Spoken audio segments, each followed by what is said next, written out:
Welcome back to Life's Key 3. Today we are picking up with the Gospel of John, chapter 7. And what are we going to pick up from this? Well, there are three key insights I'm going to share with you at the end. They have to do with the importance of remembrance, how you handle people who are close to you and who may not believe in you, and divine direction, divine appointments in daily life. How do you define a successful life? If your answer can be summarized as earthly excellence and sacred significance, you're at the right place. Join host Stephanie Smith as she shares 3 keys unlocking a life of lasting purpose. Learn yourself, love God, and live connected. You'll become smarter about yourself, skilled in human dynamics, savvy about the Christian faith, and strengthened to pass this wisdom on to upcoming generations. And now, let's get started. Chapter 7 opens, and Jesus is traveling in Galilee and not in Judea because the Jewish leaders in Judea were seeking to kill him. So this was shortly after the feeding of the 5,000, which we talked about last time, and that took place in the region of Galilee. Now, let me just give you a little bit of geography because this is important to understand.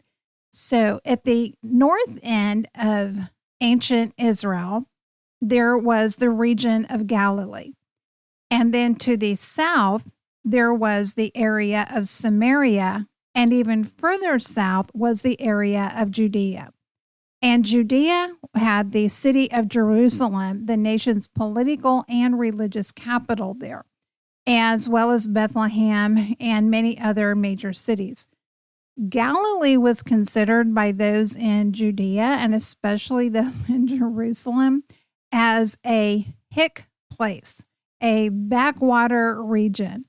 It was definitely not the place to be. And so Jesus was born in Bethlehem of Judea, which fulfilled the prophecies about his birth. But his family took him back. Remember when they came back from Egypt, and he was raised in Nazareth, which was a small town in the region of Galilee. Jesus did not come from impressive geographical roots. When Jesus had last been in Judea and in Jerusalem, that is when he had healed the man who had been lame and was laying by the pool. And yes, he healed this man on the Sabbath day.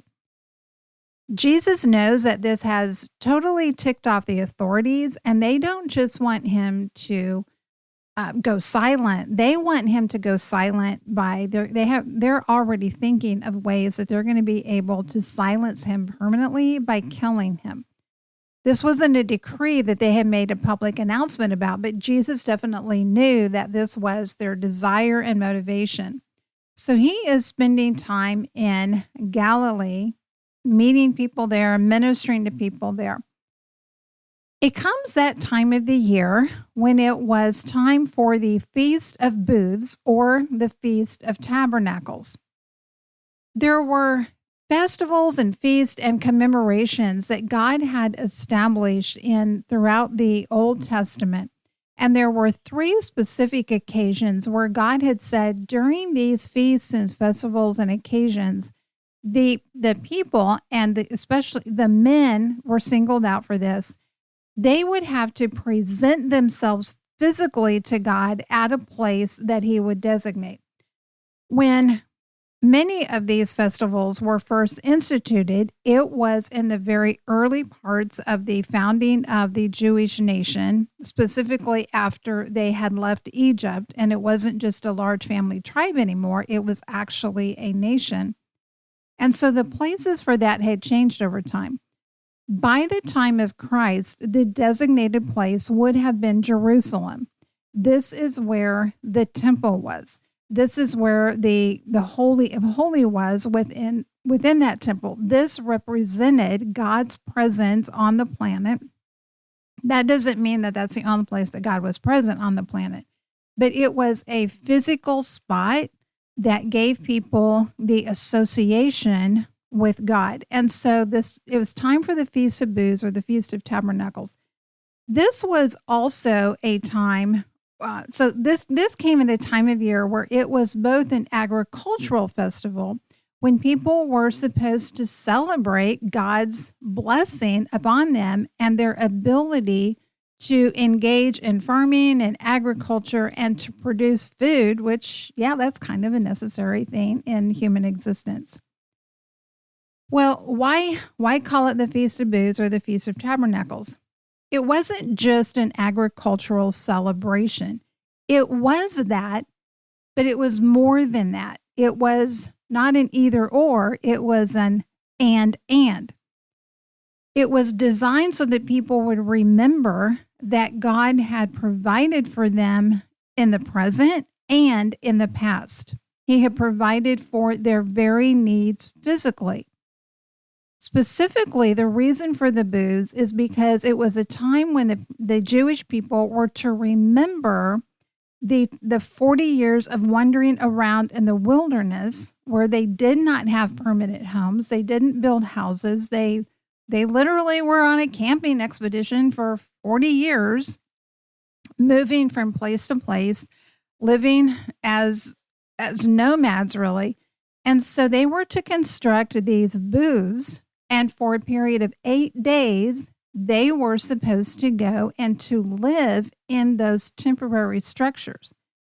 It was a physical reminder and experience that took them back, that caused them to remember, hey, our ancestors, they didn't just do this for 8 days.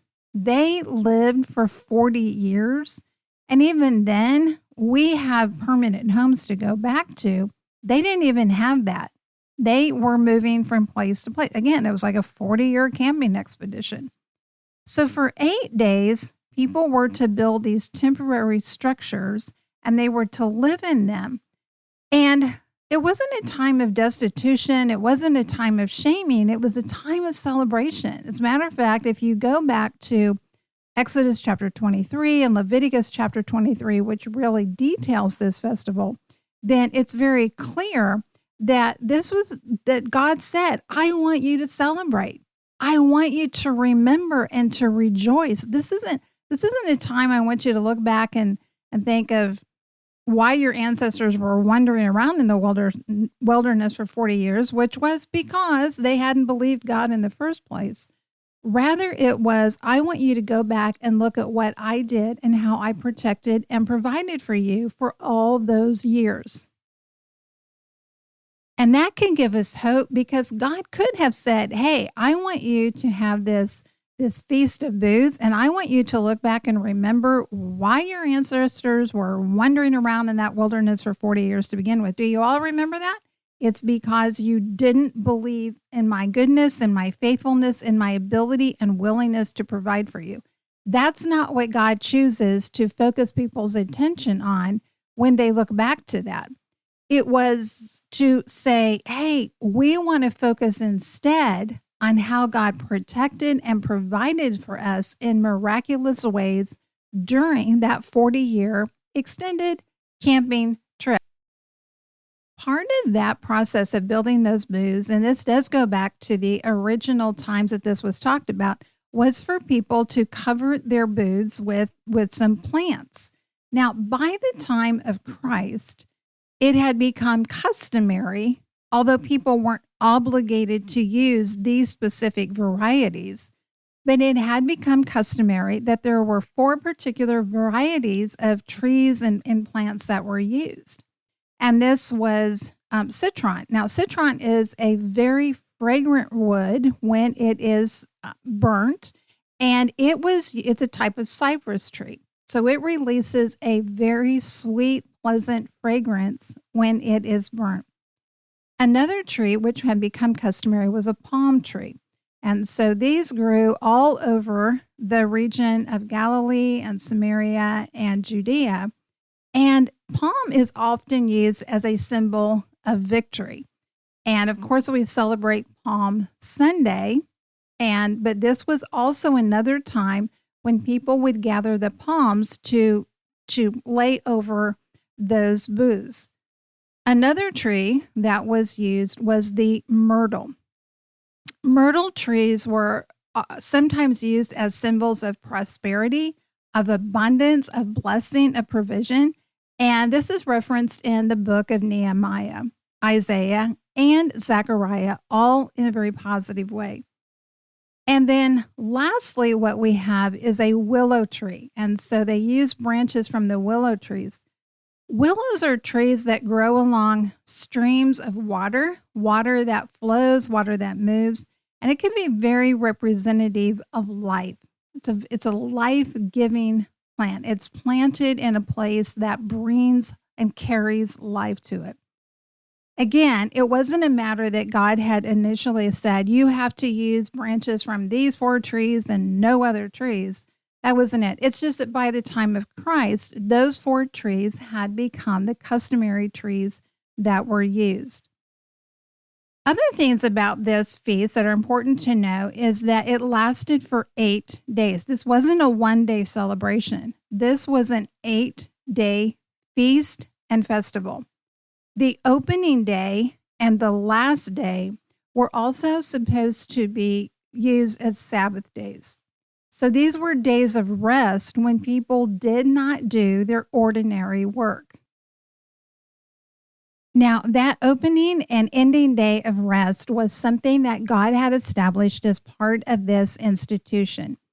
There were 2 other customs which had not been clearly established, but they had become part of this festival by the time of Christ. One of those was that there were these giant golden lampstands that stood in the courtyard of the temple. And people would come to these lampstands and they would light torches, and then they would carry these torches around the walls of the temple and they would hang them on the walls of the temple. And what these lights represented was the fact that someday the Messiah would come and he would be a light not only to the Jews, but he would be a light to the Gentiles. Now, it didn't necessarily mean that everybody thought, oh, that means he's going to be a salvation to all of the Gentiles. It was more like it was going to be a proclamation that, hey, our Messiah is here and has shown up. Another part of this festival that had become a custom, a very important custom, was that there would be a water that would be carried from the pool at Siloam to the temple, symbolizing that when the Messiah came, the whole earth would know God as much as the waters cover the sea. So think about that first lighting of the torches as kind of like what we still do today when they're in the opening ceremonies of the Olympics, where a giant torch is lit, and it stays lit until the closing of those ceremonies. It was something a little similar to that, although it had far greater significance than what we have every couple of years for the Olympic Games. And how do the waters cover the sea? Well, they're thorough, they're deep, they're in a sense inexhaustible. They are there and available for everyone. The magnanimity of that is uncontainable. And so these were parts of this process of customs in this festival. And we're going to talk a little bit more. I'm pointing that out because we're going to look at that later and how that ties into some things that Jesus said when he came up to this feast. But before we get there, we have to go and look at the opening chapter of the Gospel of John, chapter 7. Jesus' brothers are getting ready to go up to Judea, up to Jerusalem to this feast because, again, part of this feast was telling all of the men, you need to come to the designated place, and at that time it would have been the temple in Jerusalem. And Jesus' brothers say to him, I'm totally paraphrasing here, but it's accurate to the meaning of what they were saying, even though I'm not using the exact language. And it's basically this, hey, Jesus, guess what? Why don't you head on up to Judea? I mean, you want to be famous. Here's your chance. They were very mocking of him. They weren't saying, hey, Jesus, we want you to come and go with us. This wasn't a sibling invitation. This was a mocking. He had been doing enough miracles, but they still did not believe in him as anything other than this brother. And what does he think he's doing, especially as the firstborn in the family who had a very defined role to fulfill in this culture? And he didn't seem to be on board with this in the way that they thought he should be carrying on as the eldest son. Jerusalem was going to be filled with people coming in for this feast. So it's like, hey, here's your chance to go viral. Here's your chance to show up and do all your fancy smancy miracles and have everybody follow you. So again, they're mocking him. Jesus responds by telling them that they could go on, but it wasn't yet his time. You see, Jesus was very much attuned to God's divine direction in his life, even to the specific day that he should go to the festival. Jesus' brothers weren't attuned to God's divine direction in their lives. So what can we take away from this passage? I think there are three specific things that we can look at. The first is we need practices of remembrance. The timing of this has been very meaningful to me because just this past weekend, I spent a very precious weekend away with some friends that I've had for many, many years now. And one of the topics of conversation that came up, and I didn't even bring it up, someone else brought this up, but it was something that resonated with all of us, and it was the importance of having specific intentional practices of remembrance. And I feel kind of sad sometimes that in our culture that we don't have more of those. I mean, okay, yes, I know that if you get online and if you look at the calendar, there's a day for everything. There's Groundhog Day, there's chocolate probably pie day. I mean, there's a day for everything.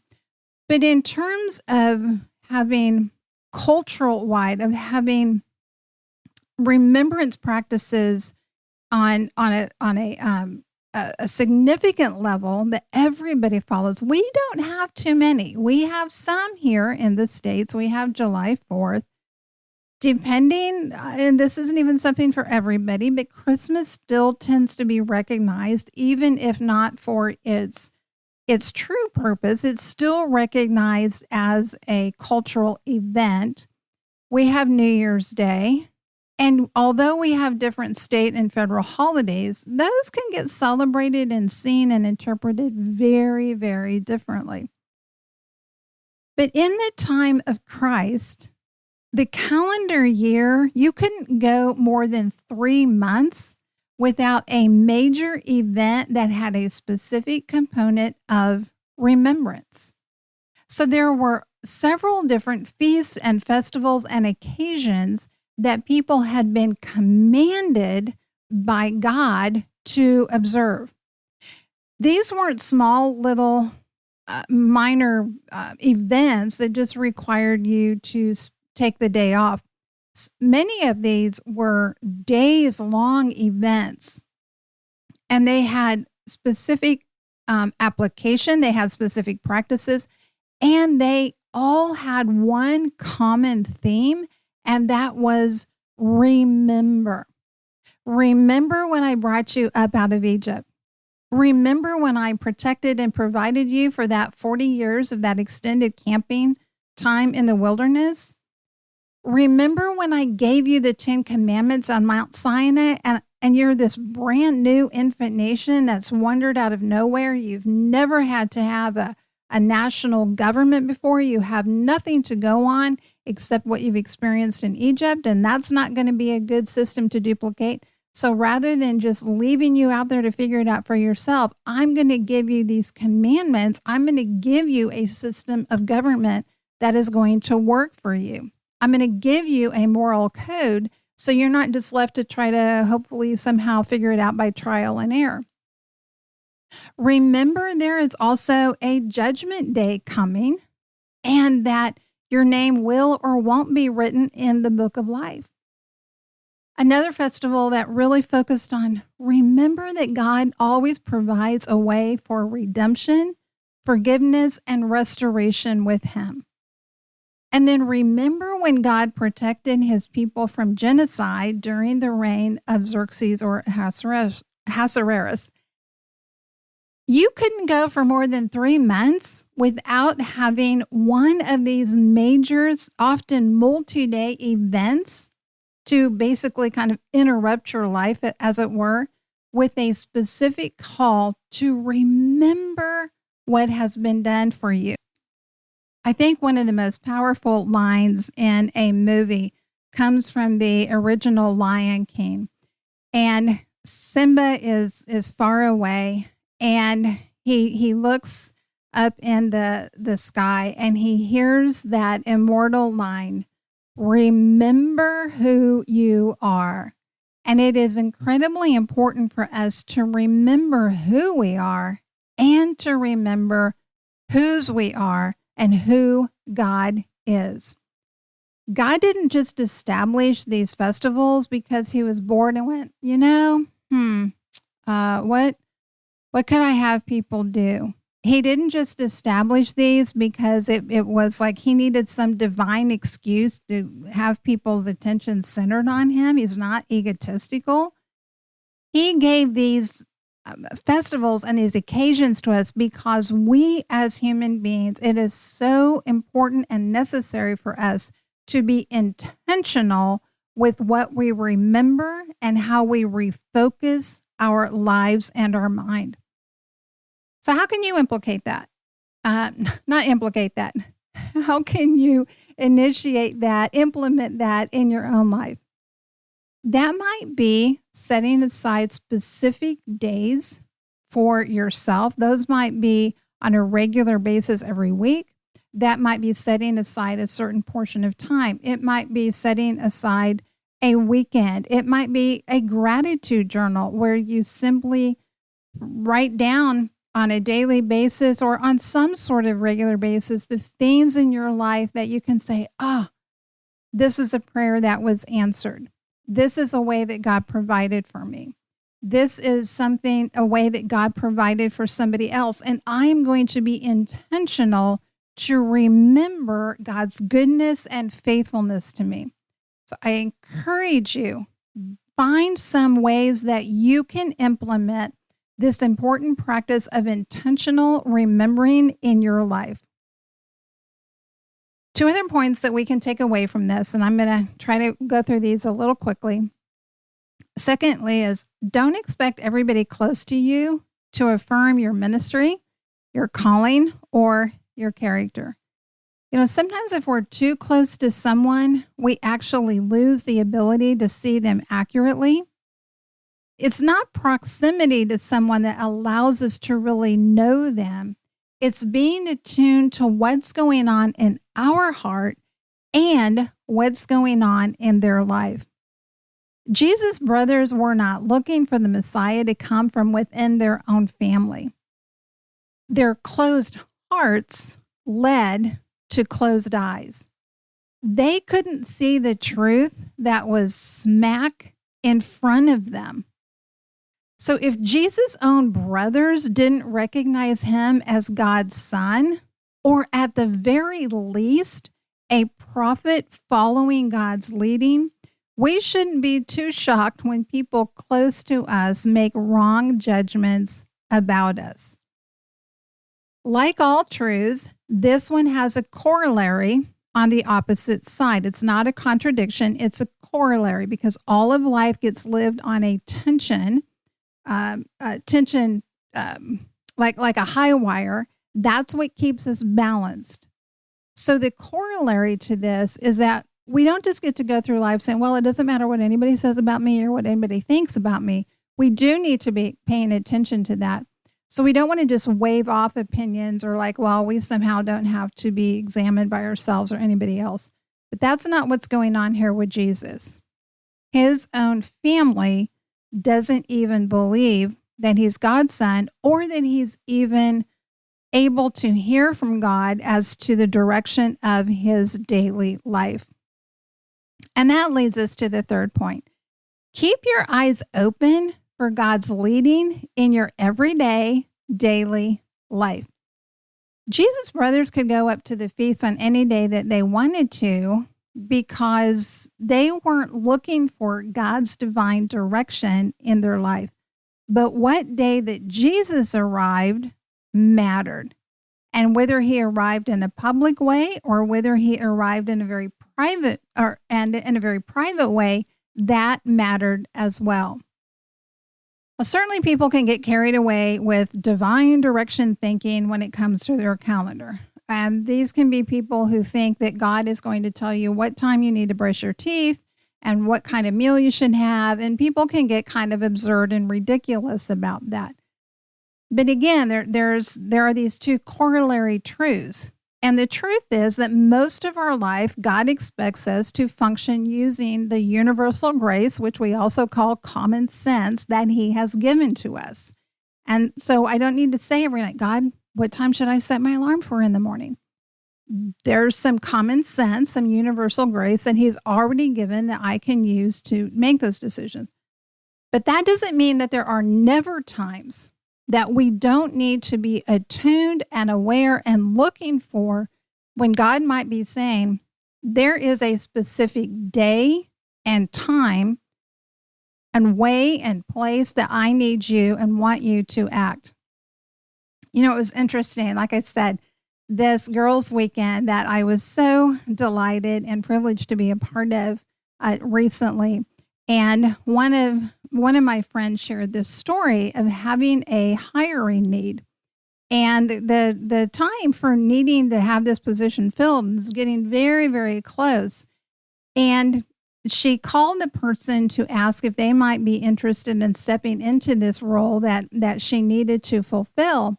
And the person said to her, if you would have called me yesterday, the answer would have been no.